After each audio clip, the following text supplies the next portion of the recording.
गणित प्रकाश कक्षा 7 की अभ्यास कार्य पुस्तिका में हम लोग कर रहे हैं इकाई 12 क्षेत्र मिति। इसके शुरू के 12 प्रश्नों का सॉल्यूशन हम पार्ट 1 वीडियो में कर चुके हैं।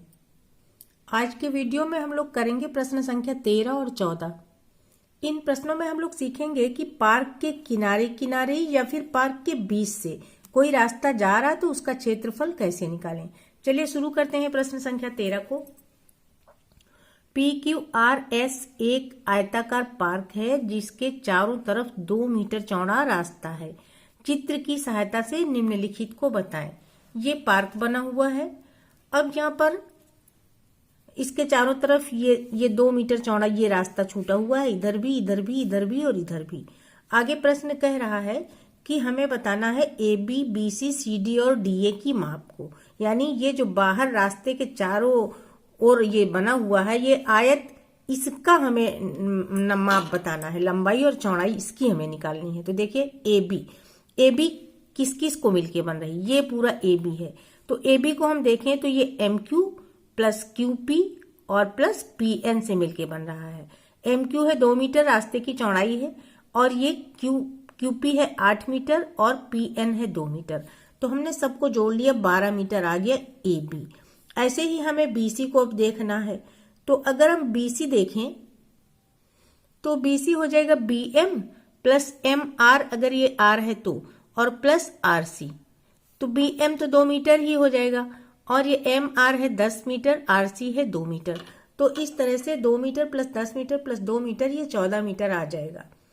अब CD जो है वो AB के बराबर होगा, अभी पहले ही हमने बात कर लिया है, तो वो भी 12 मीटर हो जाएगा। और DA जो है वो BC के बराबर होगा, इसलिए वो 14 मीटर हो जाएगा।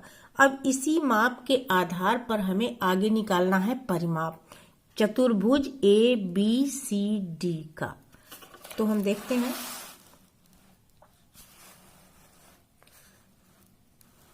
चतुर्भुज ABCD का परिमाप। तो ABCD का परिमाप हम निकालेंगे। परिमाप निकालने के लिए हम जानते हैं कि लंबाई और चौड़ाई को जोड़ करके उसको दूना कर दें। तो लंबाई यहाँ 14 मीटर थी, चौड़ाई 12 मीटर। इसको जोड़ करके 2 से गुणा कर देना है। तो ये देखिए 2 गुणा 26, 52 मीटर आ गया परिमाप। इसके सेकेंड पार्ट में पार्क PQRS के चारों ओर के रास्ते का क्षेत्रफल निकालना है। पार्क के चारों ओर का रास्ता अगर हम यहाँ से शुरू करें तो ये इतना हो जाएगा, उसके बाद ये वाला हिस्सा, फिर ये इतना और फिर ये वाला हिस्सा। तो यहाँ पर हम देख रहे हैं कि BCGF जितना है उतना ही इधर ये वाला भी रास्ता है। तो BCGF का क्षेत्रफल निकालकर हम दूना कर देंगे तो इसका और इसका क्षेत्रफल हो जाएगा। ऐसे ही हम FQPG का क्षेत्रफल अगर निकाल लें इस वाले हिस्से का और उसको दूना कर दें तो ये इसके बराबर हो जाएगा। तो इस प्रकार चारों ओर के रास्ते का क्षेत्रफल हो जाएगा क्षेत्रफल BCGF का दूना प्लस क्षेत्रफल FQPG का दूना। तो यहाँ पर BCGF का हो जाएगा 14 गुणा 2 क्षेत्रफल हो जाएगा इसका, और फिर उसका हमें दूना कर देना है। ऐसे ही FQPG का क्षेत्रफल हो जाएगा 8 गुणा 2, फिर हमें उसका दूना कर लेना है। यहाँ पर हम एक बार की मेजरमेंट देख लेते हैं। ये देखिए, ये यहाँ पे ये पूरा 14 हो गया था ना, 14 गुणा 2 इसका क्षेत्रफल, और ये अंदर वाला 8 है, 8 गुणा 2 इसका क्षेत्रफल। ये हो जाएगा 14 गुना 28 दूना 56 और 8 दूनी 16 दूनी 32। इनको जोड़ लिया तो ये आ गया 88 वर्ग मीटर। 14 नंबर प्रश्न है। चित्र में एक स्कूल है जिसमें ABCD आयताकार घास का एक मैदान है जिसके मध्य परस्पर लंबवत काटने वाले 2 मार्ग हैं। चित्र देखकर बताएं। सबसे पहले हम इस आयताकार घास के मैदान को अच्छे से देख लेते हैं। ABCD ये हमारा मैदान है और इसकी लंबाई ये देखिए 70 मीटर बनी है और चौड़ाई है 50 मीटर।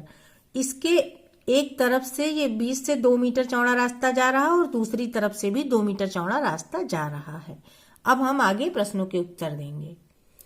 कह रहे हैं आयताकार मैदान की लंबाई, तो अभी हमने देखी 70 मीटर थी वो, और मैदान की चौड़ाई थी 50 मीटर, रास्ते की चौड़ाई 2 मीटर थी। अब कह रहे हैं लंबाई में बने रास्ते EFGH का क्षेत्रफल।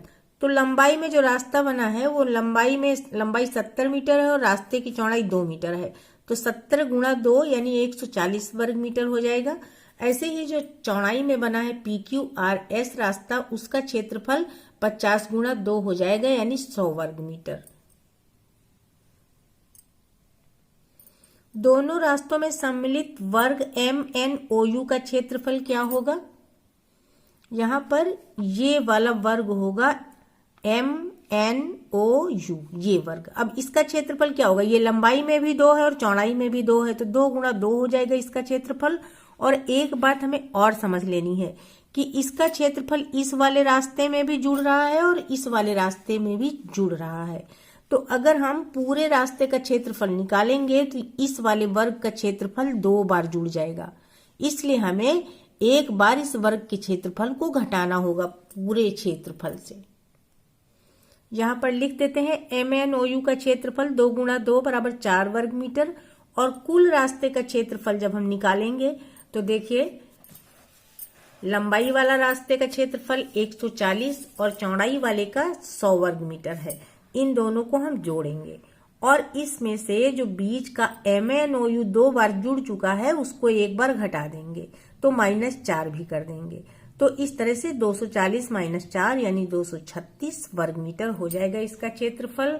तो हमने इससे क्या सीखा कि आयत के मध्य बने लंबवत रास्तों का कुल क्षेत्रफल निकालते समय दोनों रास्तों में उभयनिष्ठ वर्ग के क्षेत्रफल को घटा देते हैं, जैसा कि अभी हमने किया है।